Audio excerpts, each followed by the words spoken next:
prinsip di kelompok tersebut khairunas anfa'um linnas.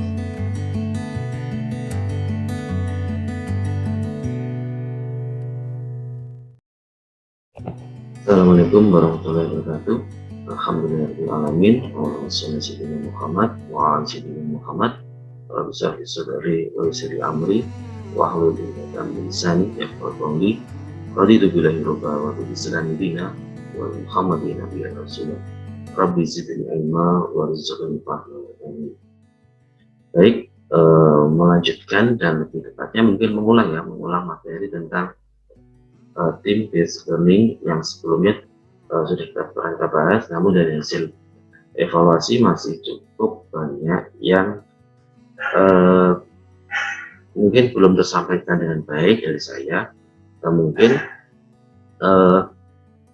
beberapa contoh soal yang diberikan malam buat ini. Oke, sedikit mengulang tentang team based learning dalam salah satu metode pembelajaran yang ada di blog. Selain kuliah, praktikum, kemudian tugas terstruktur, kemudian ada seminar. Nah, team based learning merupakan salah satu materi perkuliahan atau materi blog yang menurut teman-teman nanti untuk bekerja secara individu dan bekerja secara kelompok. Jadi, team based learning merupakan bentuk inovatif dari pembelajaran kolaboratif dengan kegiatan yang berjenjang mulai dari aktivitas individu hingga kelompok. Jadi tujuannya pertama harus melatih secara individu, karena nanti ada persiapan sebelum perkuliahan. Jadi tiap individu akan memiliki persiapan yang tentu saja berbeda-beda. Kemudian ada persiapan diri sebelum perkuliahan, kemudian ada persiapan juga pada saat perkuliahan atau TBL dimulai, itu sebelum juga akan ada persiapan.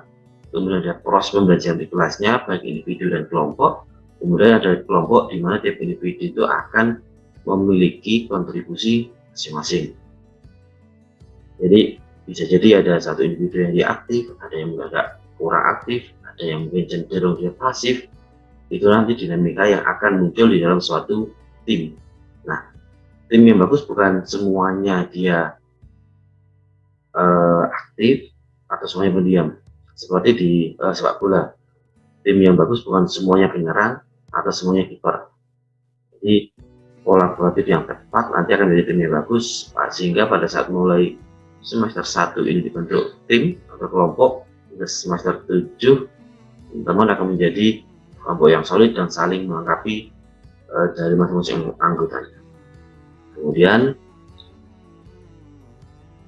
dari proses di suatu tim, sebelum kita bahas tentang TBL kemarin, karena sudah kita bahas ya, kita sudah mengulang tentang team based learning. Jadi di tim di TBL ini bukan hanya di kelompok, kerja kelompok saat teman-teman di sekolah, di SMA, di SMP, di aliyah, di sanawiyah. Jadi di sini kelompok akan benar-benar membentuk karakter teman-teman untuk saling membantu bagaimana satu tim tersebut menjadi komplit, menjadi lengkap, jadi kuat juga. Jadi dari proses building, storming, norming, performing, dan terakhir nanti adjourning. Nah, kemarin masing-masing proses sebenarnya sudah sekali lagi sudah sampaikan teorinya. Kita akan langsung lebih ke contohnya tentang tahap-tahapan. Yang pertama adalah tahap pembentukan. Jadi performing di sini, jadi di sini ada 5 tahap dari building sampai ke adjourning. Jadi pada building atau pembentukan ini ada beberapa ciri-ciri nanti, ada beberapa ciri atau beberapa tipe. Yang pertama adalah secara pengertian dulu, tahap ini merupakan masa perkenalan di mana setiap orang anggota kelompok tadi menyesuaikan diri jadi bagian dari tim dan memahami posisinya dalam tim. Mulai dari ciri-ciri yang tampak, ya ini adalah optimis karena dia belum mengetahui masalah apa yang akan muncul, belum mengetahui mau ngapain, sehingga ya kumpul. Kalau secara luring kumpul kemudian berdiskusi dengan antusias.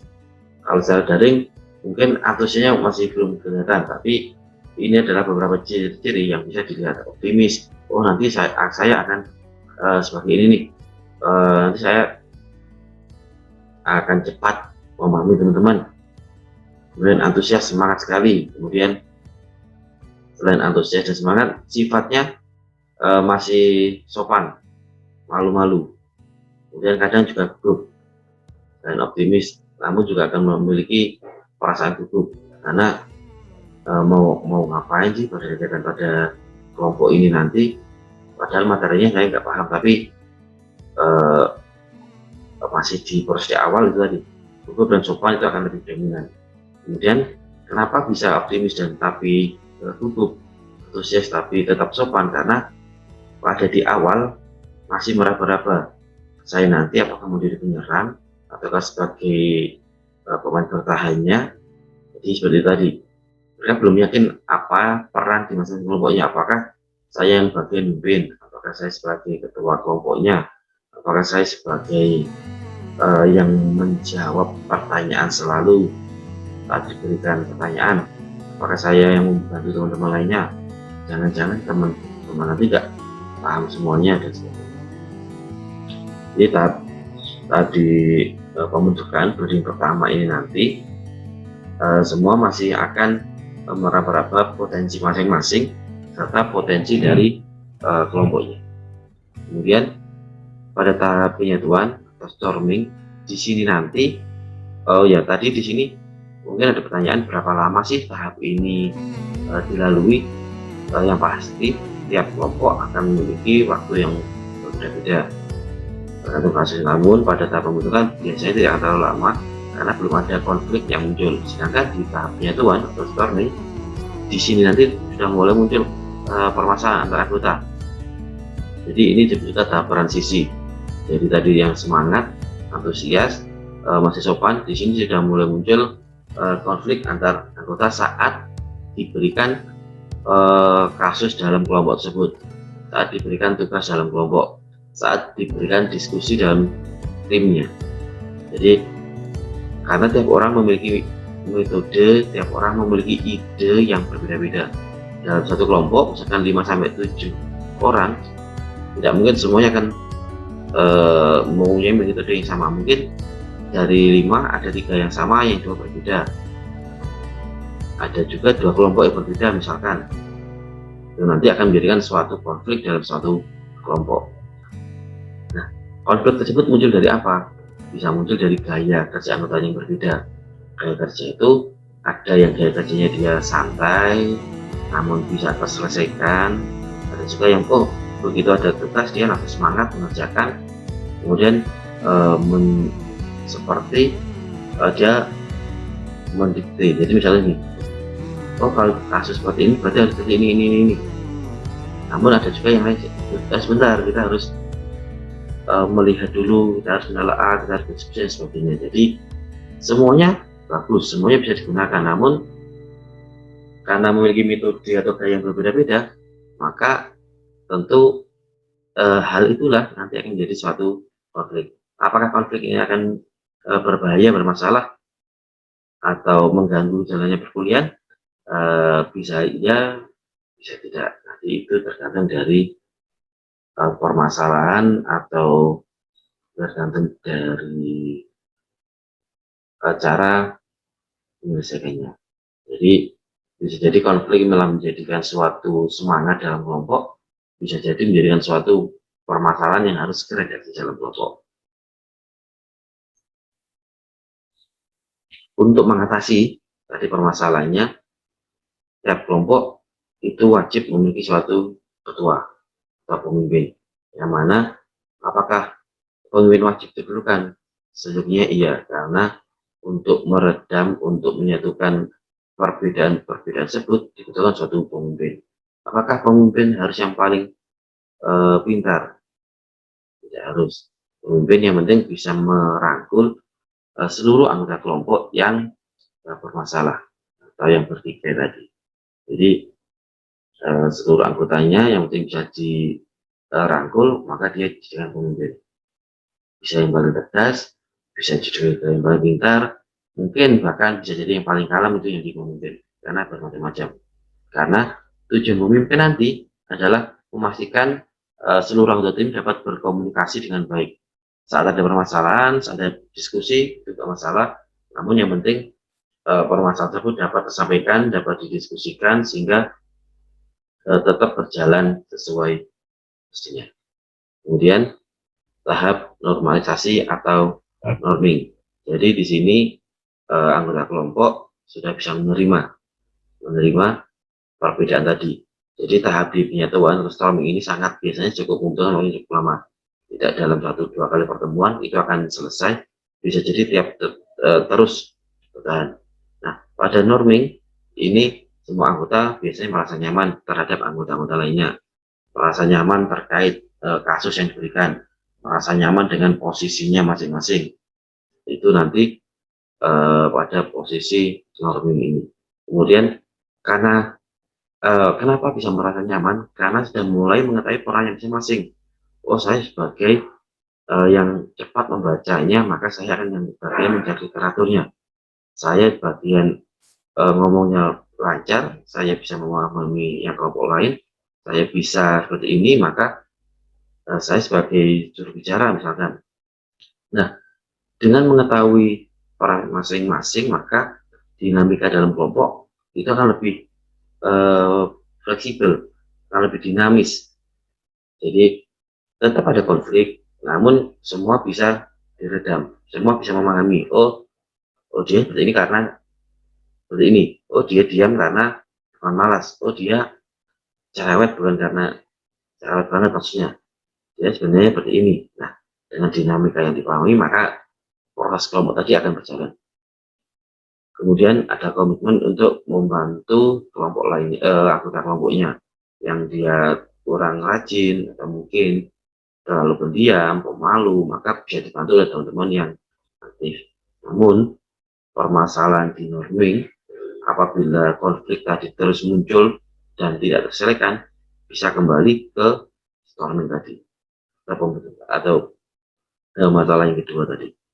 Masalah yang terlalu besar sehingga tetap konflik tetap berjalan terus, tidak bisa teredam.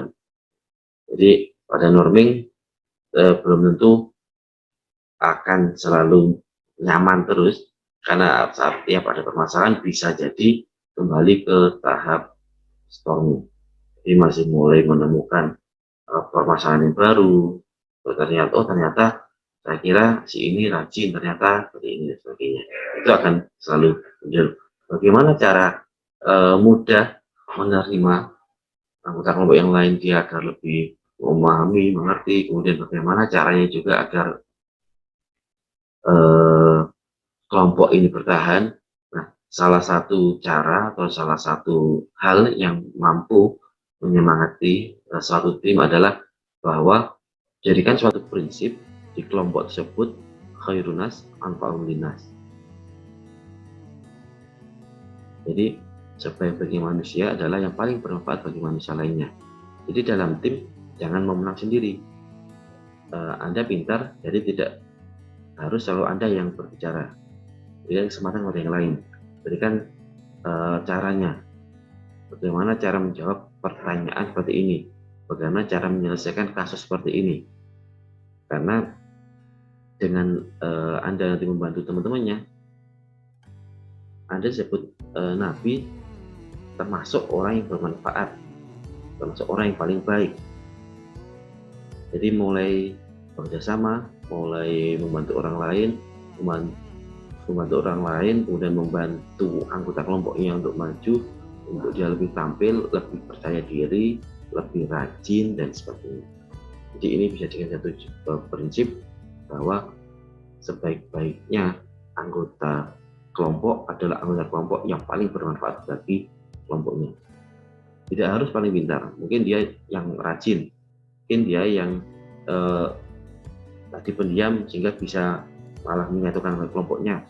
Bekerjalah, bermanfaatlah sesuai dengan potensi masing-masing. Jadi khairunas anfa'uhum linas itu berlaku juga dalam kelompok di PBL. Kemudian performing. Setelah tadi storming terjadi, kemudian norming dilalui, maka tiap anggota kelompok barulah nanti bisa memaksimalkan potensinya masing-masing, karena sudah mulai nyaman, mulai mengenal anggota kelompok lainnya, mengenal anggotanya masing-masing, maka uh, akan lepas untuk menunjukkan potensinya. Yang rajin dia akan membantu teman-temannya, kemudian yang pintar mungkin dia bisa juga menggeret semuanya kurang rajin dan sebagainya. Jadi pada tahap inilah tahap yang paling indah dalam kelompok, proses diskusi berlanjut, saling membetulkan pada permasalahan yang muncul, kemudian saling berdiskusi, kemudian saling juga menemukan permasalahan yang ada dalam kelompoknya, menyelesaikannya. Jadi potensi apapun yang dimiliki dalam kelompok tersebut akan tergali di tahap performing ini. Kemudian yang terakhir adalah adjourning atau penangguhan. Jadi pada tahap adjourning ini adalah tahap terakhir dalam suatu tim atau kelompok. Namun tidak semuanya di adjourning ini nanti tercapai di akhir, bisa jadi tidak mau dihentikan, sehingga pada tahap di performing itu akan terus berlanjut. Tahap adjourning, kapan ini berakhir atau ini terjadi sesuai tujuan dari awal kelompok. Apakah kelompok tersebut hanya selesai di satu mata kuliah blok saja, satu blok selesai, ataukah tadi komitmen sampai kita lulus, kita harus membuat tim yang kompak. Apakah seperti itu? Ataukah yang penting semester ini kita lancar? Ataukah blok 1 ini ya selesai, ya sudah, kita balik lagi mulai awal? Atau tadi sampai lulus, sampai semester 7 kita harus jadi tim yang kompak, maka tahap 1 sampai 4 dia akan terus bergulir, dan terakhir adjourningnya pada tahap semester 7 atau 8. Jadi itu gambaran dari pentingnya tim dalam TPL, karena nanti ya, proses di TPL membutuhkan ini. Nah, sedikit mengulang tentang proses TPL sendiri, bahwa di dalam TPL nanti ada tadi individu dan kelompok. Nah, di individu yang pertama di sini ada pre-class atau preparation, persiapan pada individual study. Pada individual study ini nanti materi akan diberikan sebelumnya, yakni learning outcome kita pada pertemuan selanjutnya adalah mempelajari tentang bla bla bla bla. Maka tiap individu silahkan mencari informasi yang diberikan dari dosen tadi. Bisa dari referensi yang diberikan, bisa dengan menggali informasi yang ada dan sebagainya. Mau membuat kelompok apakah boleh? Persilahkan. Kalau kelompok bisa berjalan dalam pre-class itu bagus. Kalau tidak dalam individu tetap nggak masalah. Kemudian ada readiness assurance. Jadi pada readiness assurance ini nanti memastikan bahwa persiapan dari kelompok tadi sudah berjalan, sudah terlaksana, sudah bagus. Jadi pada ini, pada tahap individual tes, tiap individu nanti akan diberikan beberapa pertanyaan untuk memastikan apakah tiap individu siap. Kemudian akan diberikan pertanyaan lagi pada tim dengan soal yang kurang lebih sama, sehingga akan terjadi perdebatan, terjadi diskusi dalam tim sama dengan soal yang sama. Kemudian ada written bells untuk berdiskusi dengan instruktur terkait dengan soalnya tadi, dengan feedback juga. Setelah itu akan ada application of course concept. Jadi yang diberikan kelompok tadi yang diberikan kasus soal yang levelnya lebih tinggi daripada individual dan tim tes. Untuk lebih lengkapnya, jadi pada pre-class mempersiapkan materi secara individual sebelum TPL, kemudian preparation, persiapan biasanya 5-10 menit sebelum dimulai individual readiness assurance atau IRAT ini. Kemudian dengan soal sama akan diulang pada tim readiness assurance test dengan waktu yang lebih lama, karena di sini akan muncul diskusi, karena tiap individu tadi pada individual readiness assurance memiliki jawabannya masing-masing, sehingga saat dijadikan kelompok, loh tadi jawabanku ini, alasannya ini. Bukan, jawabannya ini karena saya ini. Nah, itulah harapan muncul di T-Red ini. Kemudian akan ada table dan instruktur feedback sekian jawabannya. Kemudian ada tim application, ini skenario dalam bentuk kasus. Setelah semua tadi terlaksana, ada kasus selama 50 menit dengan level soal yang lebih sulit dalam bentuk kasus biasanya. Inilah proses dalam HTPL nanti yang akan teman-teman lalui di perkuliahan farmasi mulai blok 1 sampai blok 25. Terima kasih yang telah menyimak, semoga bermanfaat. Mari kita akhiri dan belajar majelis. Subhanallahumma wa bihamdika asyhadu an la ilaha illa anta astaghfiruka wa atubu ilaik. Assalamualaikum warahmatullahi wabarakatuh.